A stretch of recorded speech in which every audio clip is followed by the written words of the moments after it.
The following is a presentation of Tuning into Sci-Fi TV, the viewer's guide to genre television.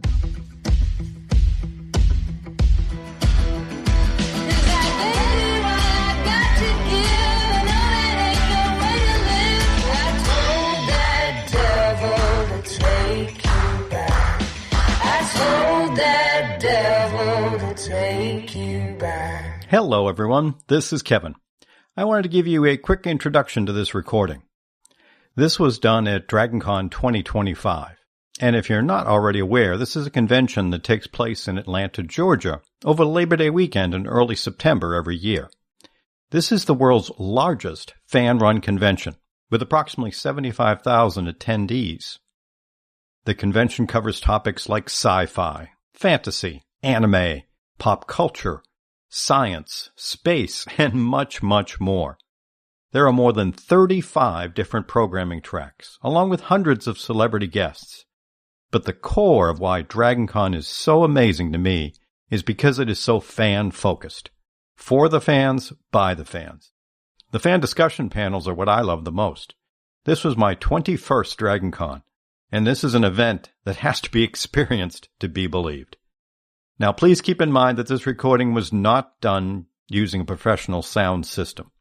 I have a portable Zoom H2 recorder that I place on the panelist table, so while you should be able to hear all of the panelists pretty well, the dynamic nature of the panels with questions and comments coming from the audience means that sometimes you may have some trouble hearing some of the things said. You really do need to attend the convention to get the full experience. If you do have any questions about this panel or the convention, please feel free to get in touch with me.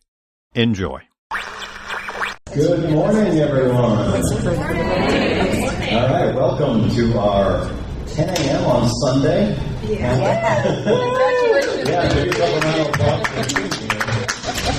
applause. Small but intimate crowd, so that'll be great. Plenty of opportunities for you folks to be engaged here. My name is Kevin Batchelder. I am the Urban Fantasy Track Assistant Track Director here. And what I want to get out to you folks right off the bat, if you're not already aware, here at DragonCon, we do a great job every year raising money for charity. And this year is for the National Alliance on Mental Illness. And DragonCon matches up to $125,000 of fan donations, so it's a great way to generate some great money. And what we do, and we have a lovely Leo over there, we have different containers where you can donate towards the charity in the name of a different show that we kind of cover, as well as a book bucket. So we have fun doing it that way, and then at the end of the weekend we tally up and see which one won. It's just in some ways for fan redemption. So feel free to go over there and make a donation if you'd like. As of last night, Book Bucket was in the lead. Woo! Okay. And then it was The Magicians and Buffy. Oh. Those are the top three right now. That's great. So. What did you say was number one? Book Bucket. The book bucket of the authors. There we go. But it's very close, so your funds may sway the difference by all means. Feel free. And those will be there all weekend, right up to the Monday. All right, before we get started talking about Urban Vengeance, I'm going to allow my panelists to each introduce themselves. You want to start here? Yeah, okay. sorry. I'm Paige L. Christie. The L is there because I spent my life being called Christie Page. I will answer to either. And if you Google Paige Christie, you'll get a swimmer from the UK, so put the L in. Okay? She's fabulous, but she's not me. I write epic fantasy feminist westerns. I write dragon fantasy. I write contemporary fantasy, and I write IP for Valdemar. So, yep. Hi, my name is Camion Ray. I have been coming to DragonCon for 10 years. I just recently found out, which feels fantastic. I frequently guest on podcasts, and I host a live show about twice a month on YouTube talking about the women that made TV great, not the men. Hey, I'm Mark Spile. I'm a podcaster, occasional indie filmmaker, and also a writer. Founder of Kevin Crescent Publishing. I write urban fantasy, sci-fi, whatever I want to, you know. And in the anthologies, I team up with lots of cool authors, like this one over here, who co-wrote a story in this one, for awesome anthologies that cross genres and do twists on tropes and genres. I'm Rocky Fields. I'm from Missouri. I watch a lot of movies, read a lot of books, and enjoy everything. Yes. Nice. Good morning. I am Marisa Wolf. I write science fiction and fantasy all through the spectrum. There was a word that I wanted there, but it's 10 a.m. on Sunday. And all of my books will end in hope, but I will make zero promises about the path to get there. That's good. That sounds like Herb. There's a reason I love this show. All right, well, kicking us off, as we look at the movie specifically, but Herb in general, certainly everyone's welcome to go, anything related to the show. But for the movie, as the movie premiered, it had been about 3.5 years since the last episode had aired. In, shall we say, official canon showtime, it was about 18 months since when you last saw the characters. So, for my panelists, how well do you think the movie handled the overall challenge of, having characters move forward, showing some character development, without getting off the canon of what the show truly was? Did it work for you, basically? It did for me. There were a couple things that I found a little jarring. I wasn't expecting Waverly's hair to be that short. But I thought they handled it really well, and as always with this show, they handled it with humor. Mm-hmm. They didn't take those changes too seriously. They were like, okay, we're going to throw this at you, but you're going to laugh. And so I really, really appreciated the way that they wove their always existing humor into it to make that change more comfortable for the audience. Like that opening scene with Mercedes Boots, just what is going on here, So I enjoyed it. I thought they did well. Yeah, it's interesting. Going into it, I tried to stay as unspoiled prior to the movie as possible. I wanted to kind of go in fresh, and of course, you're seeing all these fun behind-the-scenes clips and all of that, but I wasn't sure if this would actually function as sort of like a denouement slice of life type moment where, especially given the nature of the time jump, that's not a long time, actually. It doesn't feel like a 10 years flash forward might feel, where you're really seeing into the future. I wasn't sure how much they would change or whether this would become sort of like a campy a fight of the week that will actually just leave everybody where they started, which I would be fine with, right? Just a little slice of life would be good. But I found it really interesting and bold that they actually really changed things. They changed things when we first meet the characters. They have those 18 months have impact, and then they change things by the end of the movie. Those are two very bold choices, and I didn't quite expect either one to take place. And it's not a bad thing. To your question of how well was it done, absolutely, it was great. I was enthralled from start to finish. It was irpy, it was campy, it was fun, but it was very bold. Yeah, I enjoyed it. I think also it made some bold choices. I like how the characters didn't just remain static. They've been doing stuff over these months, and gave us some more kind of plot lines to develop, like with the relationship of Waverly and Officer Hot, and some of the other characters, and how, of course, Winona and Doc, what they've been up to. So I did like that. There were definitely some bold choices. I think I liked. There's one I'm kind of like, I'm sure we're going to talk about it. It's on the list, yes. Yeah. But overall, I really liked it. I think it was great to recapture the vibe of Winona, but still be a little different and move forward. I grew up in the 80s and 90s, like the prime of reunion movies, like Dukes of Hazzard, Bionic Man, or $6 Million Man, Bionic Woman. They were all bad. And one thing I liked about this was that it was a short enough time period that you still see the characters that you loved in the TV show, but like everybody else said, that they made enough changes to them to make it interesting.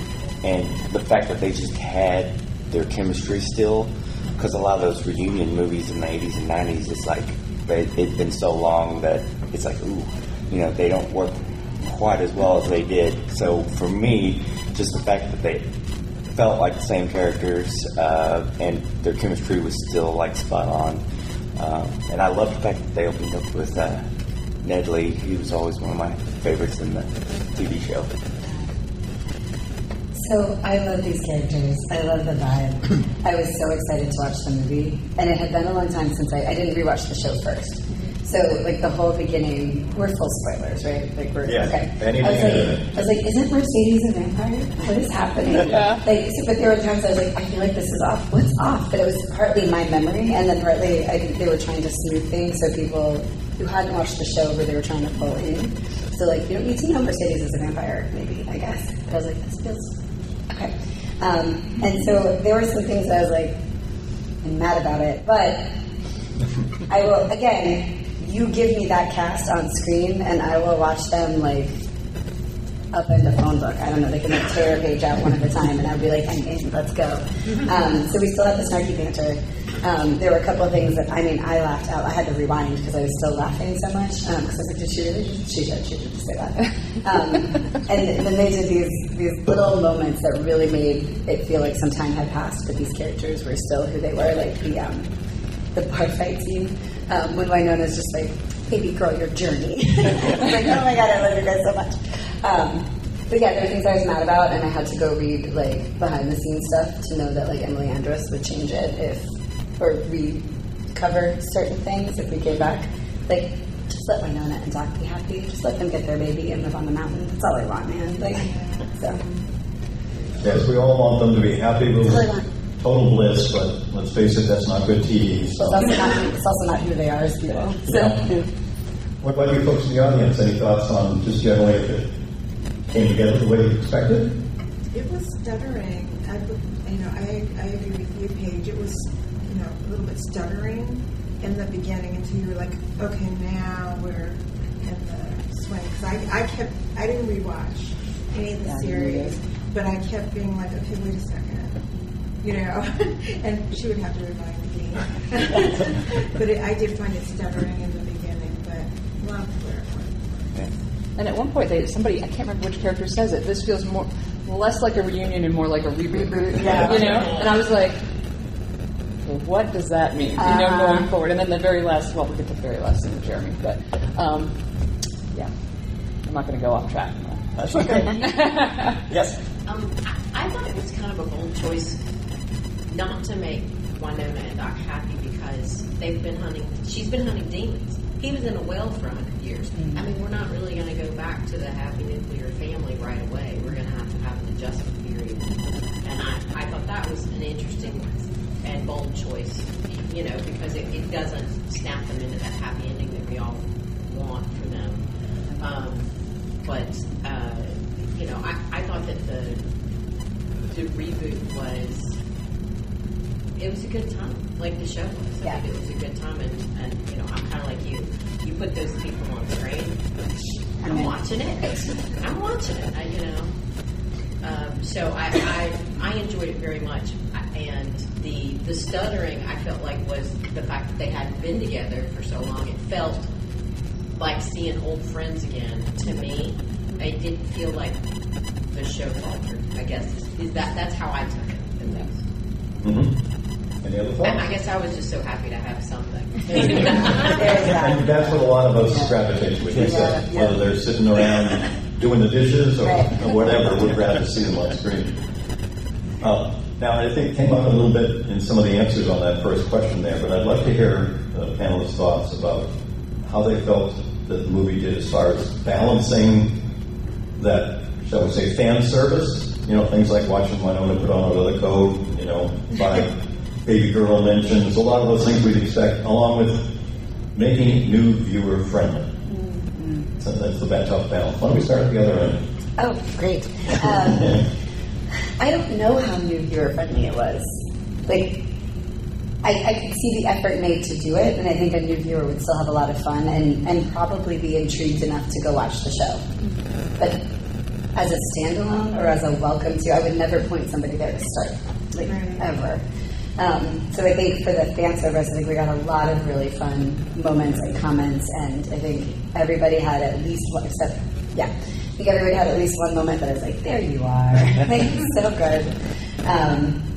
But yeah, I wouldn't send someone there to start.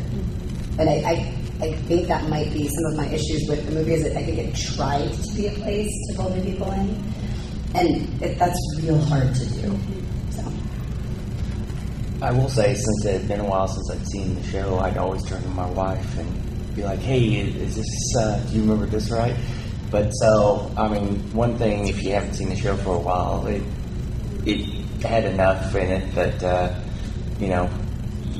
you get new things out of it. But like she said, I don't think as a whole you should start there with the movie. Yeah, I think. I'm thinking about wine on herb, dirty dishes. That's what we need. Let's go. So, and then she just gets mad or she didn't. Yeah, I think this works really well for people who watched. I mean, it's a little bit stuttering in the beginning because they have to get everybody together for one thing, and things have moved forward for some of the characters. So it's a little jarring, but that helps new people maybe jump on a little bit. But I don't know if I wouldn't, like you, I wouldn't suggest anybody watch it first. If you happen upon it, great, and then go check out the series, but I wouldn't start there. I think I'd be a little confused, maybe. I guess it's new viewer friendly in the sense that everybody's hot. So it's not like you have to get the plot in depth. It also does have, like an appropriate beginning, middle, end. For a movie, it does take you on a complete journey. You are not necessarily left confused any more so than somebody might kind of be in a fun, campy way confused by, just the nature and logistics of this world.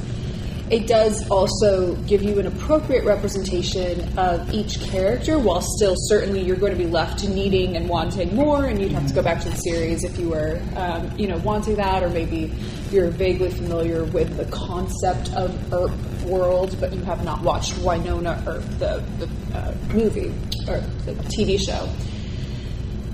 I will also say one of the challenges they probably would have had to grapple with, and now that I'm kind of mulling it over, maybe they did okay, was introducing, if a new viewer was watching this, purgatory as a place and also kind of in a way a character of its own, as it always is in the show. So this idea of returning to purgatory at the beginning and leaving purgatory at the end is part of both of the Earp sisters' journey in this movie, and as such, a new viewer would have to understand what that is and what that means to them and what that means to everybody else around. And the movie does set that up. There's just a lot of depth to each character, and then also certainly each environment that you wouldn't have if you started here.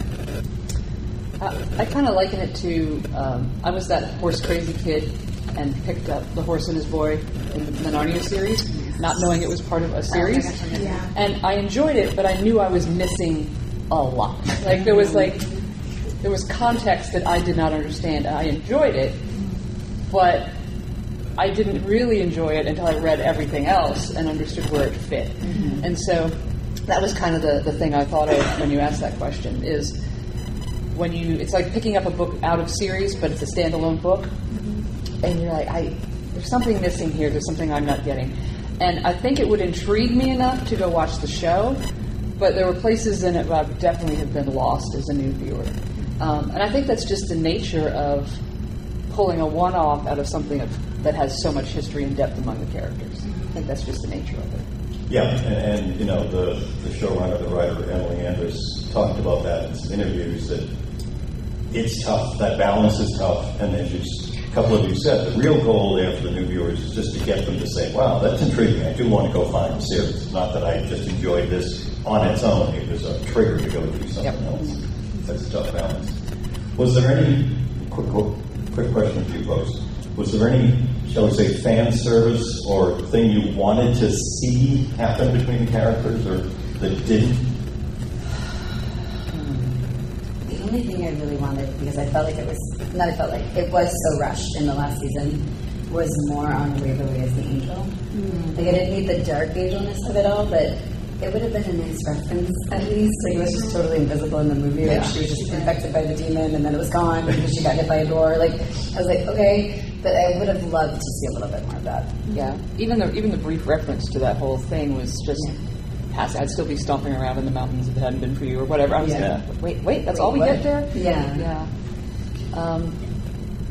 You folks in the audience, whether anything you're like, I really wanted to see so-and-so say or do something specific.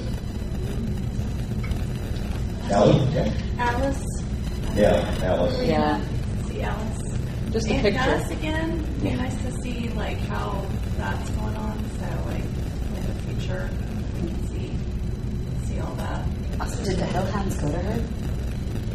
Yeah. That wasn't, it seemed like that wasn't really addressed. Yeah. Connection, having something to do with Other than proximity of purgatory and how far away Yeah. it was. Other than Doc offering to go to Montana and be there. And, Yep.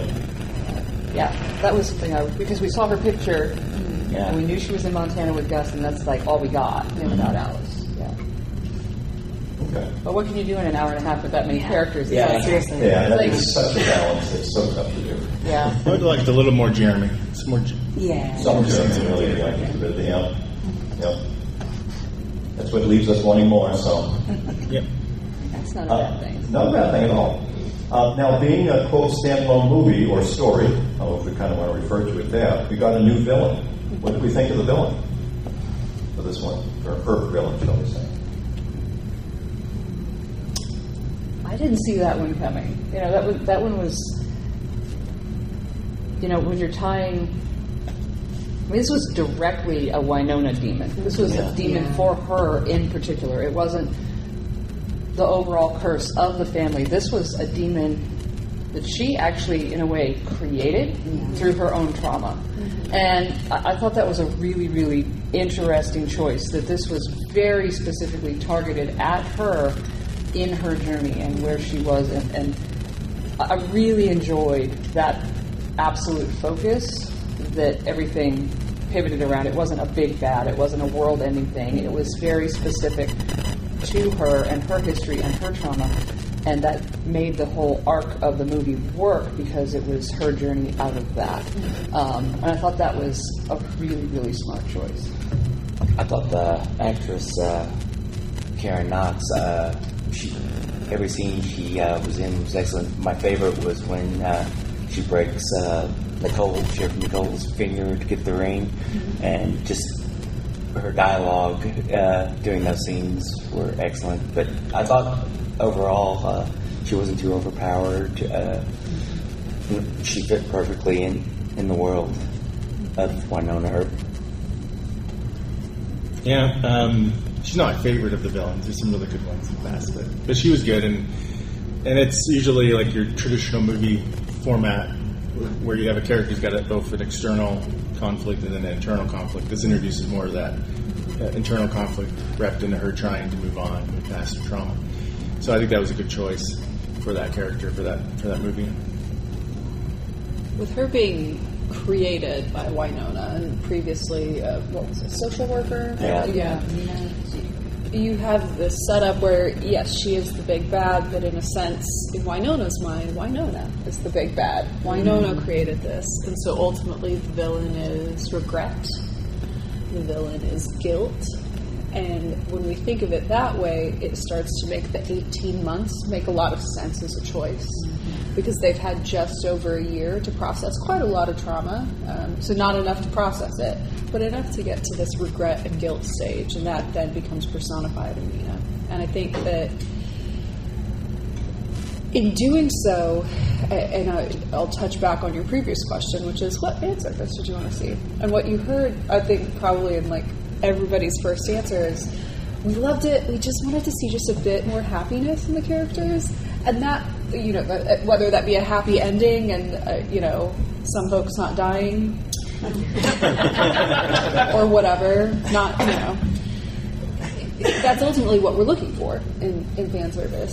But when you're placing it 18 months out from trauma and you're grappling with some of the darkest parts of trauma, personal regret, seeing yourself as the villain, it's very hard to get that. So, touching on even just something that you mentioned with Waverly, this idea of seeing her be embodied in herself for a while and show some of the fun, quirky Waverly moments that we remember from even just seasons 1 and 2. that's hard to do when she is not embodied in herself, and that's the whole point of her journey throughout this. She is not even embodied in herself in the end. She is beginning a journey to become finally that, and Wynonna certainly as well, with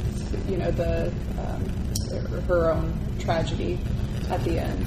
So the villain then becomes the choices that were made and the attempt to try to grapple with those without making things worse. You just made me like it more. Genuinely, that was awesome. Because that is what Emily Andress does, right? Like it's like on the surface, this, I'm going to curse because they do, shit show, right? Like it's just this campy, fun, snarky shit show, but then there's all this deep stuff underneath. And the thing I did really like about this villain was it made manifest really Wynonna's middle. So we know what happened when she killed her dad. We know what happened when she came back. But like that middle part of how she got there, how she got shipped out, like, yeah, we could fill it in. But seeing it, even in those little snippets, and then her just being like, just kill me. Like, don't go after the people I love, just kill me. Like, it really made that all kind of lock into place in a way that I was not expecting to see or have. But that hit really, really hard. And the way you just summed it up was gorgeous. Thank you. What about you folks in the audience? Any other thoughts on the villain? Yeah, I agree. Just the actress did a great job. Commanding in the scenes. Yeah. I have a question. Yes. Something Mark said. You said a favorite villain. What's everybody's favorite villain? Favorite villain is the question. God, I can remember names. Yeah. I remain a Everyone goes to their phones. I'll see the list. Bobo. Yeah. I remain a Bobo fan. Yeah. I love Yes. Bobo. Yeah. I'm glad to see the little bit of redemption that he ended up getting, and I was just like, God, Bobo, I love you. And that actor was just perfect in that role. Yeah, he's fantastic. Yeah. I mean, a little side story real quick on that. Michael Eklund played Bobo. I had the pleasure at the first ErbCon UK in 2017. I was his handler at the con. And again, my exposure to him, like all of us, was as Bobo. Mm-hmm. And he is such a thoughtful man. And every fan interaction at his table was important. Mm-hmm. You know, he wasn't pushing anybody through. And he also is a bit of an artist. So on all of his signatures on photos, he drew a little something unique for people. Oh. So, I mean, it's just, to see that just makes you appreciate, what he put into the role, too. Cool stuff to see. That's awesome. That whole cast is amazing, though, right? Like, Top to bottom, yeah, I went to an ErbCon in St. Louis because it was my sister's gay awakening. And she was like, please go with me because it's going to be a lot of lesbians. I'm not ready. And I was like, I got you, girl. And she was ready, to be quick. But it was awesome. And every single cast member went out of their way to just be warm and friendly. And you can see why that show resonates so hard because they love it so much. So I will always have fondness. I didn't meet Bobo. I met a lot of Bobo cosplayers. They were hot. Now, we touched a little bit, just in the general conversation so far, a little bit about something that you thought did work well, maybe didn't work well. If I put you on the spot, which I'm about to do, what would you say was the thing that maybe, and you can choose either, one thing that really worked well or one thing that just, not so much, that made it stick out for that reason? From story to character to anything that, go good or bad. I've got something. Probably Agent Lafferty. They just kind of foretold that he was going to not be on the good side because everybody's making quips that, hey, we don't trust him, and so I felt that was very easy to tell that something was going to turn story-wise with him. What did work was Wynonna and Doc's chemistry still, to me, that's what made the show for me originally, was just their chemistry with each other. And every time they were on screen, it's just man, they're so good. But yeah, so Lafferty was probably my least favorite part of the movie. he was just, you know, over the top type character, and I just didn't feel like he worked. Yeah. I think I loved, oh my goodness, Sunday Force. The sisters, anytime Waverly and Winona are together, and partly it's because my sister introduced me to the show, so, you know, I got that whole fondness thing going, but I loved it. I loved every time they could be together. I loved where Nicole and Winona ended up. I thought some of the tension there felt really forced. Like, would Nicole ever really try to trap Waverly? Like, it just felt, I didn't love it. But I think also the actress for Nicole was doing an amazing job being like, I'm totally not pregnant, you guys, I'm totally not pregnant. No, I'm actually not pregnant. You know, so I think it made some of that a little more spoken than it might. She was still pregnant. Oh, was she? She was all the way pregnant. Yeah. Like, you can see when she first gets knocked to the ground by the villain, they try to pan away real fast, but it's like, there's a whole child in there. But so it took a minute, I think, for that like 3-part relationship to lock in for me. That felt like the stuttering bit, I think. But so I didn't love that. And obviously I hated that Doc died and Mercedes wasn't around her. But otherwise, we will get to that. I know. That's a big toss up. But anytime the sisters were together, locked in. Yeah. For me, just like all the chemistry between the regular characters is what sells it. A lot of the dialogue, a lot of the snappy dialogue that reminds me of some stuff I liked from Buffy, right? And I think what didn't work for me is Doc dying, of course. I think that's everybody, probably. And I think sometimes the show, some of their seasons did this. Like the third act sometimes seems a little rushed and chaotic sometimes. The what? The third act, the very end. Okay. And I felt like it felt a little chaotic and rushed at the very end. And of course, didn't like the icing on top with Doc dying either. So. I think one of the things that works, and I can't stress this enough, is that everybody looked really good. Yeah. Aside from that, the timing, we mentioned all of the different plot points, and the emotional villain and the real villain, and everybody gets a storyline, and you get a storyline, and you get character development, you get killed, you get character development, and that's a lot to do in a movie that actually doesn't have an 3-hour footprint, right? Compared to what was previously accomplished in a season, which per season they also previously handled timing well, but it was ambitious. It didn't feel, most things didn't really feel rushed. So the fact that they were always kind of able to accomplish multiple things per scene and sort of use time and space and character growth efficiently to layer and have, I think Winona and Nicole's interactions were highlighted previously as a great example of, here's how we have 2 entirely different storylines and journeys, but we can use time efficiently to make one sort of sharpen the other. I think that was really good. The thing that, I'm not saying it didn't work for me, it's the blessing and the curse of hope at the end, to harken back to what you were saying. At the end, we don't, as everybody has pointed out, see everything wrapped in a pretty little bow, and everybody's either happy or dead, or one of the, we see Winona still have to go on a journey and do something. She wants to bring Doc back. We see Waverly just starting to find herself. It is the beginning of a lot for them, which again is real and makes sense in the context of like, okay, they've still got a lot of, adventures or therapy to do, right? But in seeing this look at, well, they're still going to have to go through life and they still live, well, most of them still live, it leaves us wanting more again when I went into the movie expecting, oh, this is going to wrap it up and give me the more I wanted. Again, blessing and a curse. Yeah. I think the scene that worked really well for me, the one that leaped out at me, was the scene the night before the big battle with Doc and Winona on the porch, and he talks about building the house and living on the hill above the barn, and that's enough for Alice's dad. And I was like, well, that is a journey, and now something bad is coming. Because I feel like Doc has arrived. This is not good. He's content. Can't be content. Yeah, he's got a future. He's got a vision. There's peace there. But I thought that was a really, really beautiful moment. That really worked really, really well for me. And I have a problem. How to put this?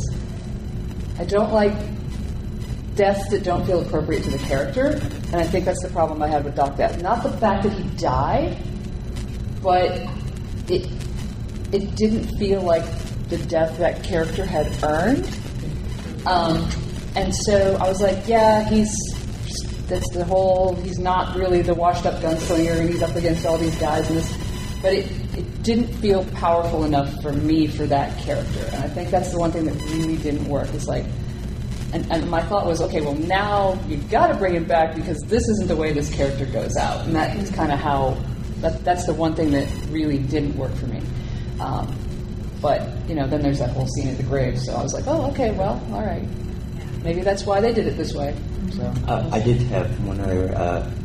The Ned and Winona scene outside the bar. Yeah, that was I good. just thought the emotional impact,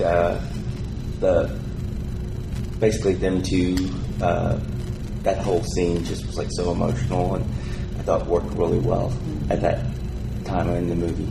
Yeah, you're mean like your daddy. Yeah. That was awesome. Yeah. What do you folks in the audience? One thing that really worked for me was young Winona.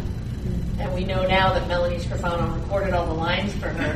But I thought she really nailed it, and it could have been a very distracting element. And instead, it really sealed it for me. Yes. Well, one thing that didn't work for me was the hellhounds. Felt very supernatural, didn't it? Yeah.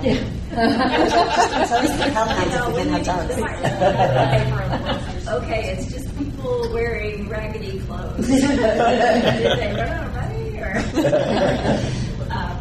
But one thing that just in general really worked, like you all were saying, is like the writing or the dialogue and the scenes between the individual people. A lot of that just worked, and the quips, like with young Winona, one of my favorite lines is when the other girl says, well, we're at the murder house, and she goes, it's a murder home. It's typical snappy Emily dialogue. They corrected just enough for us there. Yeah, I know, and to kind of take off my moderator hat, go panelist for a second. As anyone knows, has been following me since the beginning of the show with the podcast interviews we did. The baby girl mentions have always been very important to me, and the fact that Emily worked in 5 of them in the movie. Boy, can't tell you, each of those was like a hair standing up moment. So, the fact that she can weave a lot of these things in, from those great little lines to like I said, and the moment too when Winona put on a leather jacket because she was coming home. I mean, that's definitely the one where you get a lot of fans just going, we're now into her. Like I said, we got past the stutter starter, now it's becoming her that way.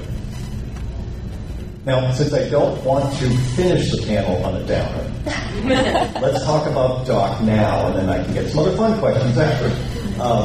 Because you started off and shared some great info, but obviously that is a big part of what everyone looks at from the film. So, without trying to cast it in any specific light, I'll just say thoughts on Doc's death, and my panelists go from there. Well, I've already said a little bit about what my thoughts are on that. But I think coming out of that was even more interesting to me because I'm expecting. Winona is an emotional character, and she's always been really hard on herself. And at the end, I expected to see, they're at his grave, but her take on it isn't, I'm grieving, I've lost him. It's, you're gonna, you've got resources, right? You're gonna help me with this, And so, I expected that if there wasn't something else coming, there overall for the entire cast, there would be more grief in that moment because it's not just Winona that's lost Doc. They've all had this relationship with him. So what does it mean that, Waverly's got her passport and she's off, and Jeremy's got a lot of resources, and Winona's going to stay in town and be an awkward deputy, which is hilarious. And so, but there's not that level of grief that I was expecting. So I'm like, okay, what's really going on here? So I was left with just a lot of curiosity about what's in the works, because it feels like if we leave it there, I'm going to be really grumpy. That's right. So it's almost that hope thing you were talking about. But do we actually get it, or am I just going to be grumpy? Right. Yeah. Right. So. Yeah, I wasn't thrilled about that because there wasn't a grief. It was very much signaling to me that they want a sequel to bring it back. Like instead of Search for Spock, search for Doc. So that's what it felt like, and that would be great. But I know the realities are that they can't control whether they're going to have a sequel or not. So it's going to be really frustrating if they don't get a sequel to do that. So that's what's frustrating, and I don't feel like he earned that death necessarily. Your main characters needs to feel earned. So I just hope they bring it back. If they can't do it TV, then let's do an audio show, I guess, something. Comic. Fanfic. There is always fanfic. I'm sure that's already out there. Fanfic. Well, it was his choice, wasn't it? Yeah, Tim brought up the idea. Yeah. So, I guess they worked the whole story with that, like, in mind from the beginning, which kind of shoehorns you story-wise. So,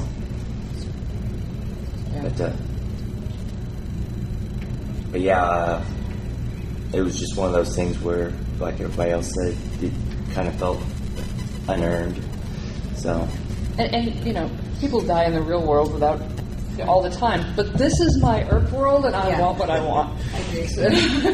Different rules. Different rules. Yeah, I feel like Paige sums it up perfectly for me. It was, if there's going to be more, cool. This was a journey, a step on the destination. This is part of the journey. But if we stop here, even if it continues in comic book form, even if we get like another Tales from Vengeance kind of thing, nah. Like I don't like it. But one of the things I really love about Emily Andress and this cast is they go for it, right? They always go for it. Yeah. So I'll be mad, but it won't ruin my enjoyment of the show, which some endings have in fact done. I hear from pretty much everybody here this idea of if we stop here, right? And I completely agree. First of all, it doesn't feel like we should stop here. And then I think about the ending of the movie, which is, not really an ending, we're starting journeys. And it shows so much kind of blinders on belief that we don't stop here. And then I think about the history of the show, and I understand why that's there. I understand why that's there in the fictional world of Wynonna Earp, that they have every reason to stubbornly and with every bit of denial believe death does not stop them. Yeah. They can use love and willpower and brattiness or strength or whatever else to not be stopped by death, right? And then I think in the non-fictional world, in the real world, well, the show can't be stopped. It's been almost stopped. It's been canceled and came back. It's been ended and the movies came back. I think back a couple years ago in this room, in the audience watching the Wynonna Earp cast up here talking about the show, and memory serves, I think around that time it was like in cancellation, but also we were going to bring it back to life type vibe. And the energy in this room was incredible. It was packed out. I think it was in an odd time. The room was packed out. There were people standing in the back. And this was a show that had been, at that time, killed. Mm-hmm. Yeah. So I understand why they would end this movie with the absolute stubborn, in denial belief that it doesn't end here. Mm-hmm. And they want you to believe that too. And whether another movie comes out or a comic or whatever, they're kind of creating this understanding that this can't be killed and the story doesn't stop, and it is completely reasonable to end the movie with characters still going on a journey to save a life, and you're just forced to believe this isn't the end. Yeah. And that's a perfect, Erber approach to how we try to mold the future to what we need it to be. Mm-hmm. It is. How about you folks? Any other thoughts on the doc? Apparent doc death? Doc's not dead. That summarizes every Erber spiel. It's just Doc's not dead. Okay, well, we work with that. I don't buy that. It was like, oh, you can try and slip me this, but no. We didn't see the grave inside. I do that to your exact point. I was just trying to find when I went to that con and I forgot I had the script. We lived on the road for a couple of years after that. It's in storage, but I got one of the scripts and Emily signed it, and the thing was specifically "keep fighting." So right, it's not the end. Yep. Absolutely. As we talked about, Emily and her writers always make bold choices. Sometimes we're okay with them, sometimes we're not. As we know, as we got towards the later parts of the series, the curse went away. The whole premise of the show, if you will.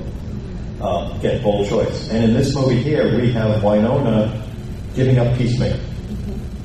So thoughts on that?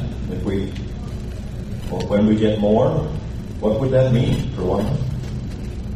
That actually worked for me, her giving up Peacemaker. It felt like what she needed to do to complete this arc of standing on her own, surrounded by her friends, and not needing this thing that, what does she say? This used to be what makes me special, but it's now the people around me, and I believe in myself because of them. That worked for me, absolutely. And I don't feel like I would need her to have it going forward. I feel like she's got this strength now, and I mean she's still Winona, so she's always going to have that, sideways, flaky troublemaker kind of vibe, which I love. But I don't feel like if Peacemaker's not in whatever comes next, because I'm going to believe that something comes next, I'm going to be okay with that. I think she's going to be able to solve things in different ways, and I think she's going to have different kinds of help, and I think Waverly's going to find her strengths, and the sisters are going to come back together, and, when I envision what's coming forward, I get actually really excited about it. Yeah. Do we know why Peacemaker lit up Lafferty? No, I was really curious about that. That has been Head discussed scratch. quite widely. Yeah. I'm not going to claim to have inside info, but I think, as we know from the series, Peacemaker often does what Peacemaker wants to do, whether it follows rules or not. I mean, I've always said since day one that it's sentient in some way. So, no, I haven't seen any specific info to explain why it did, other than it fit what needs to happen. Oh, absolutely. I'm just wondering if there, when there is more, if that will be something. Because I agree, I don't think Peacemaker needs to come back, but if we're going with Peacemaker Ascension, then why the heck wouldn't they figure out a way to get out, right? Or why wouldn't she find a way to get out? And if there was something there with her lighting up for somebody else, it would not be beyond them to do that as a tiny, tiny callback, of Easter egg thing.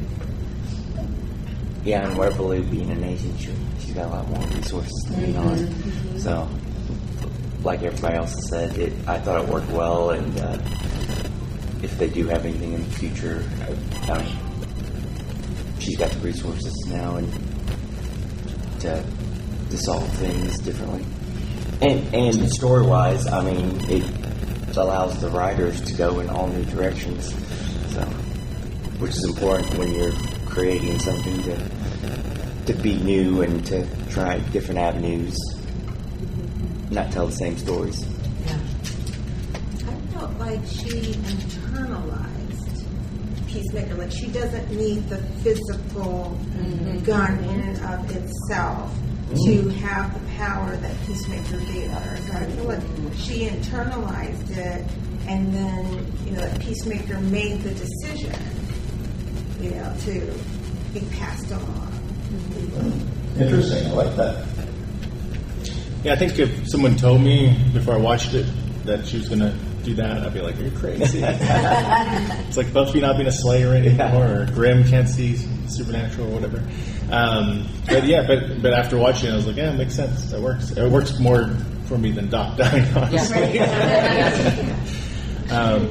She didn't. But I like that idea. That would be pretty cool if you find out she does got some kind of, the power went into her in some way. Any gun can kill demons if Winona that's, fires it. That's kind of like, the Peacemaker in and of itself was just an instrument to funnel power to do what she was doing.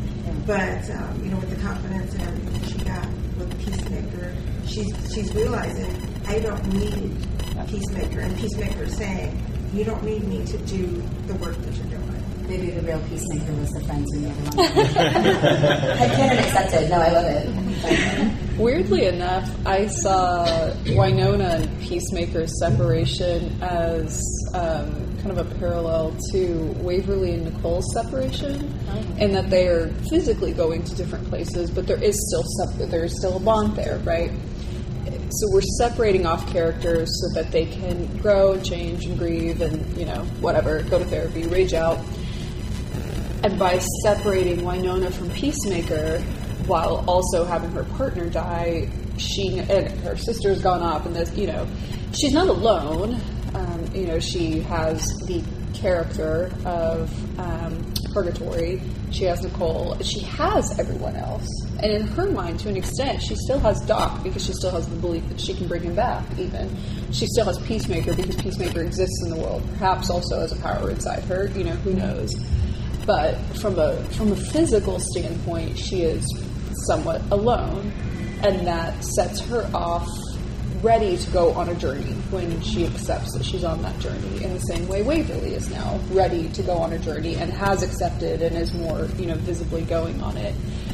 And at some point, we would have to believe, and perhaps we'll see, that they will all come back together again. And that is not, we wouldn't imagine that to be a particularly tough reunion. Those bonds are all still there, but they will be better and more complex for having had some time separated. And I think it's interesting when you say Winona's on a new journey, because she is, but it's the opposite of what you think a journey is. Because Waverly's going out into the world. Winona has spent her whole life away from home. She's never had home. And now she's in this space, she's in this place, not absolutely alone, but without the people that she had tied to herself directly, Doc and Waverly. And she's in this place that was home, but that never really accepted her. And she's in a position of authority there on the side of a law, which she's never been in this space.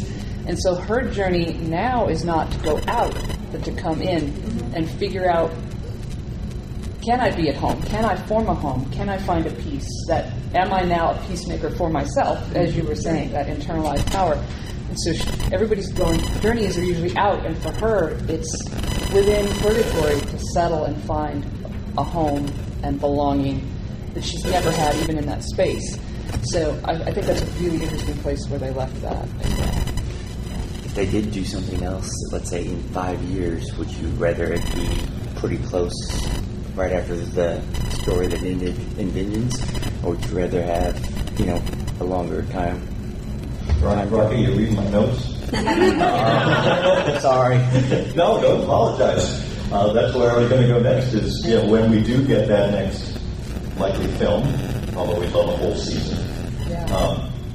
What do you folks either want to see or expect to see, or what are your thoughts on, the next Winona Earp? I don't think I'd want a huge time jump. I thought the use of the 18 months was interesting because it's enough for a change, but it doesn't move you so far from the emotional connection of where you were. I don't think I'd want to go more than a year or two, personally. Waverly said she'd be back by Easter, and that's spring, and it's a new awakening, and the whole play with the whole seasonal thing, and so I would like to see not too long a time jump. Be interesting. See, now we're all just like movie.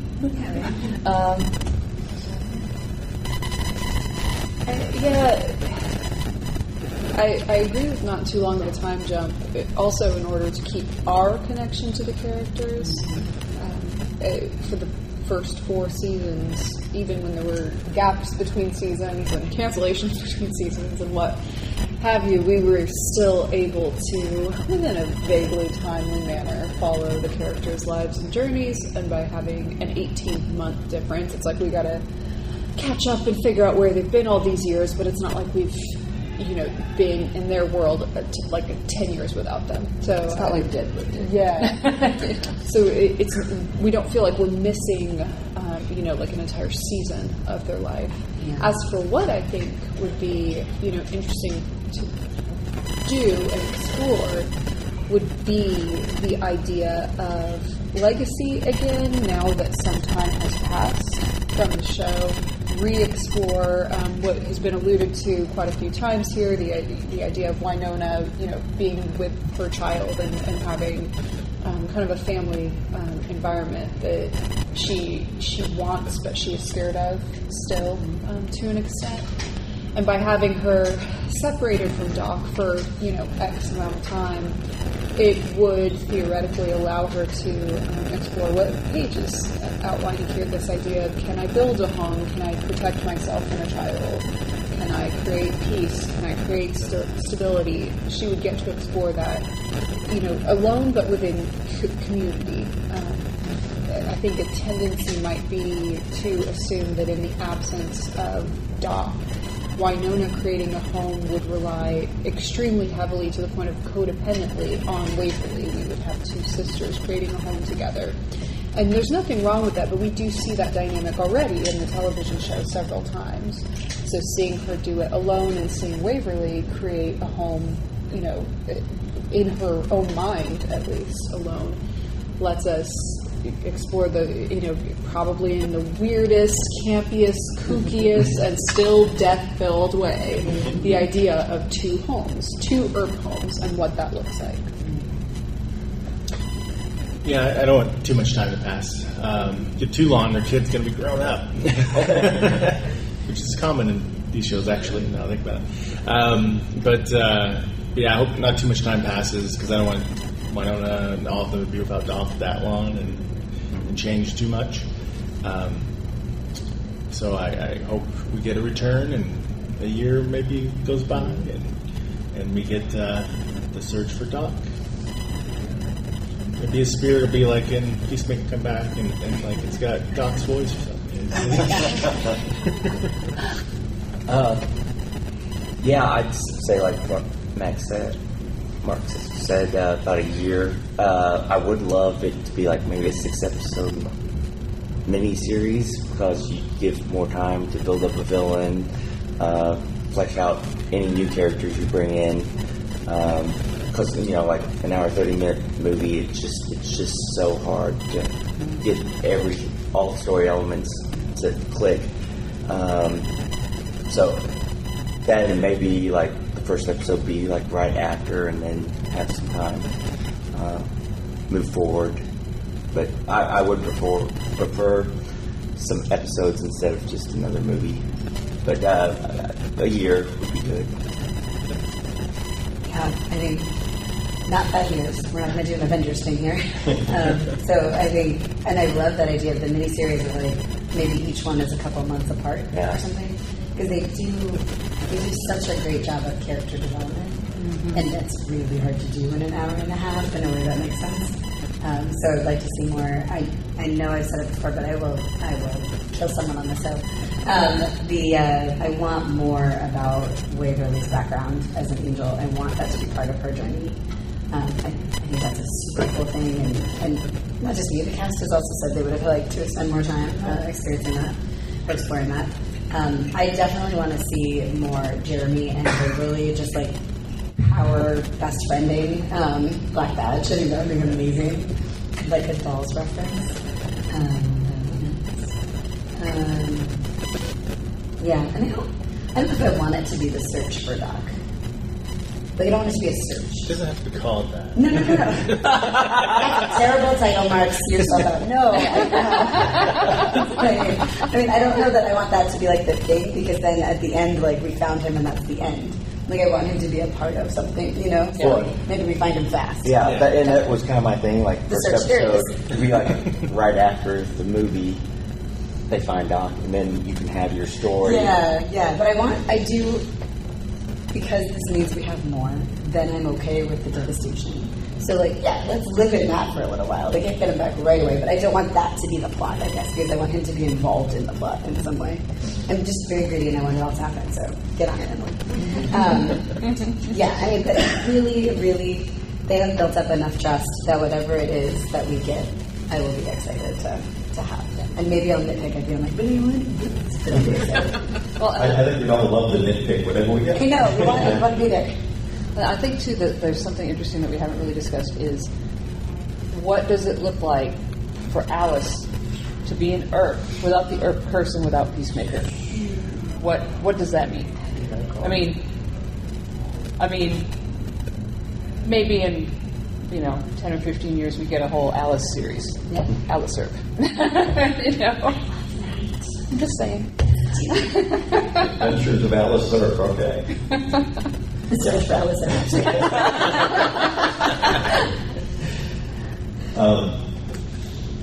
If you folks enjoyed this conversation about Earp, and you're not already aware, we do have a channel on YouTube, DragonCon Urban Fantasy, where we discuss throughout the whole year different shows that we cover and interviews with authors and such. And we did a virtual panel for Vengeance last fall, just a few weeks after it aired.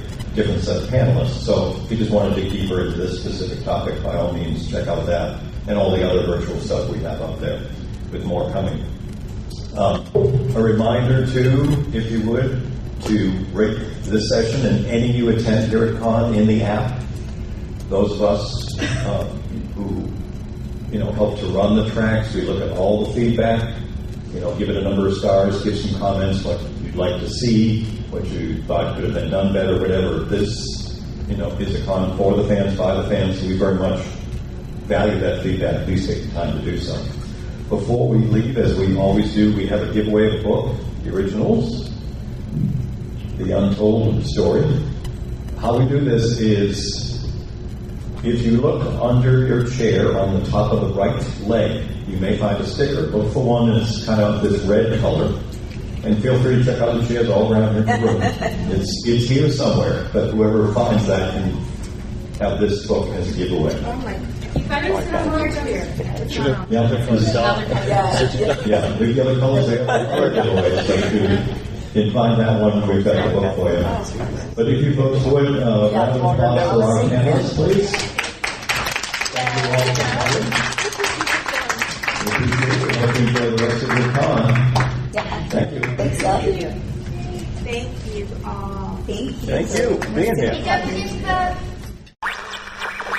If you'd like to contact us here at Tales of the Black Badge, we offer a wide variety of feedback options, including email at feedback@tuningintoscifitv.com, voicemail at 706-927-8478, on Skype at tuningintosci-fi-tv, or you can visit our website at winonaearppodcast.com and leave a comment on any of our blog posts. There's also an option on the website for what's called SpeakPipe, which allows you to record a message right from your computer. Or you can reach out on social media.